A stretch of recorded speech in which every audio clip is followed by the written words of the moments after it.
இறைவா, உன்னையே நாங்கள் வணங்குகிறோம். உன்னிடமே நாங்கள் உதவியும் தேடுகிறோம். நீ எங்களை நேர்வழியில் நடத்துவாயாக. அது நீ எவர்களுக்கு அருள் புரிந்தாயோ அவ்வழி. அது உன் கோபத்திற்கு ஆளானோர் வழியும் அல்ல, நெறி தவறியோர் வழியும் அல்ல. அல் குர்ஆன் 1.57. எங்கள் இறைவனே, எங்களிடமிருந்து இப்பணியை ஏற்றுக்கொள்வாயாக.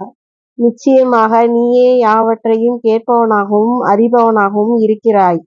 எங்களை கருணையுடன் நோக்கி எங்கள் பிழைகளை மன்னிப்பாயாக. நிச்சயமாக நீயே மிக்க மன்னிப்போனும் அளவில்லா அன்புடையவனுமாக இருக்கிறாய்.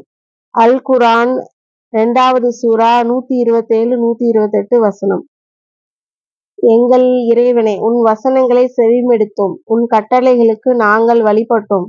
எங்கள் இறைவனே, உன்னிடமே மன்னிப்பு கோருகிறோம். நாங்கள் மீள்வதும் உன்னிடமே. அல் குர்ஆன் 2வது சூரா 285 எங்கள் இறைவனே, நீ எங்களுக்கு நேர்வழியை காட்டிய பின் எங்கள் இதயங்களை அதிலிருந்து தாறுமாறு செய்து விடாதே. இன்னும் நீ உன் புறத்திலிருந்து எங்களுக்கு ரஹ்மத் என்னும் நல்லருளை அளிப்பாயாக. நிச்சயமாக நீயே பெருங்கொடையாளனாவாய். அல் குர்ஆன் 3வது சூரா 8 எங்கள் இறைவா, நிச்சயமாக நீ மனிதர்களை எல்லாம் எந்த சந்தேகமும் இல்லாத ஒரு நாளில் ஒன்று சேர்ப்பவனாக இருக்கிறாய். நிச்சயமாக அல்லாஹ் வாக்குறுதியை மீறமாட்டான். அல் குர்ஆன் 3வது சூரா 9 அல்லாவே ஆட்சிகளுக்கெல்லாம் அதிபதியே, நீ யாரை விரும்புகிறாயோ அவர்களுக்கு ஆட்சியை கொடுக்கின்றாய். இன்னும் ஆட்சியை நீ விரும்புவோரிடமிருந்து அகற்றியும் விடுகிறாய். நீ நாடியோரை கண்ணியப்படுத்துகிறாய், நீ நாடியோரை இழிவுபடுத்தவும் செய்கிறாய். நன்மைகள் யாவும் உன் கைவசமே உள்ளது. அனைத்து பொருட்கள் மீதும் நிச்சயமாக நீ ஆற்றல் உடையவனாக இருக்கிறாய். அல் குர்ஆன் 3வது சூரா 26 இறைவனே, உன்னிடமிருந்து எனக்கு ஒரு பரிசுத்தமான சந்ததியை கொடுத்தருள்வாயாக. நிச்சயமாக நீ பிரார்த்தனை செவிமெடுப்பதிலோனாக இருக்கிறாய். அல் குர்ஆன் 3வது சூரா 38 எங்கள் இறைவா, நிச்சயமாக நாங்கள் உன் மீது நம்பிக்கை கொண்டோம். எங்களுக்காக எங்கள் பாவங்களை மன்னித்தருள்வாயாக. நரக நெருப்பின் வேதனையில் இருந்து எங்களை காப்பாற்றுவாயாக. அல் குர்ஆன் 3வது சூரா 16 எங்கள் இறைவனே, நீ அருளிய வேதத்தை நாங்கள் நம்புகிறோம். உன்னுடைய தூதரை நாங்கள் பின்பற்றுகிறோம். எனவே எங்களை சத்தியத்திற்கு சாட்சி சொல்வோருடன் சேர்த்து விடுவாயாக. அல் குர்ஆன் 3வது சூரா 53 எங்கள் இறைவனே, எங்கள் பாவங்களையும் எங்கள் காரியங்களில் நாங்கள் வரம்பி மீறி செய்தவற்றையும் மன்னித்தருள்வாயாக.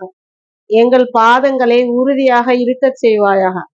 காஃபிர்களின் கூட்டத்தாருக்கு எதிராக எங்களுக்கு நீ உதவி செய்வாயாக. அல் குர்ஆன் 3வது சூரா 147 எங்கள் இறைவனே, நாங்கள் இவ்வேதத்தின் மீது நம்பிக்கை கொண்டோம். எனவே இவ்வேதம் சத்தியமானது என்று சாட்சி சொல்வோருடன் எங்களை நீ பதிவு செய்து கொள்வாயாக. அல் குர்ஆன் 5வது சூரா 83 எங்கள் இறைவனே, எங்களுக்கு நாங்கள் தீங்கிழைத்துக் கொண்டோம். நீ எங்களை மன்னித்து கிருபை செய்யாவிட்டால் நிச்சயமாக நாங்கள் நஷ்டமடைந்தவராகிவிடுவோம்.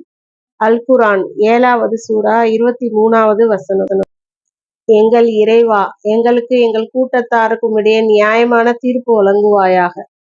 தீர்ப்பளிப்பவர்களில் நீயே மிகவும் மேலானவன். அல் குர்ஆன் 7வது சூரா 89 எங்கள் இறைவனே, எங்கள் மீது பொறுமையையும் உறுதியையும் பொழிவாயாக.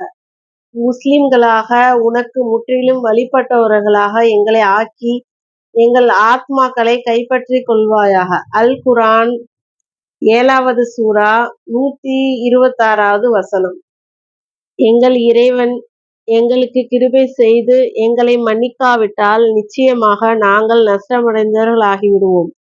அல் குர்ஆன் 7வது சூரா 149 இவ்வுலகத்திலும் மறுமையிலும் எங்களுக்கு அழகிய நன்மையே விதித்தருள்வாயாக.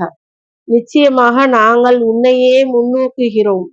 அல் குர்ஆன் 7வது சூரா 156 எனக்கு அல்லாவே போதுமானவன். வழிபடுவதற்குரிய நாயன் அவனை இன்றி வேறு யாரும் இல்லை. அவன் மீதே நான் பரிபூரண நம்பிக்கை கொண்டுள்ளேன்.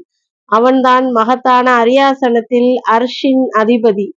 அல் குர்ஆன் 9வது சூரா 129வது வசனம். நாங்கள் அல்லாஹ்வையே பரிபூரணமாக நம்பி அவனிடமே எங்கள் காரியங்களை ஒப்படைத்துக் கொண்டோம். எங்கள் இறைவனே, அநியாயம் செய்யும் மக்களின் சோதனைக்கு எங்களை ஆளாக்கி விடாதே. அல் குர்ஆன் 10வது சூரா 85வது வசனம்.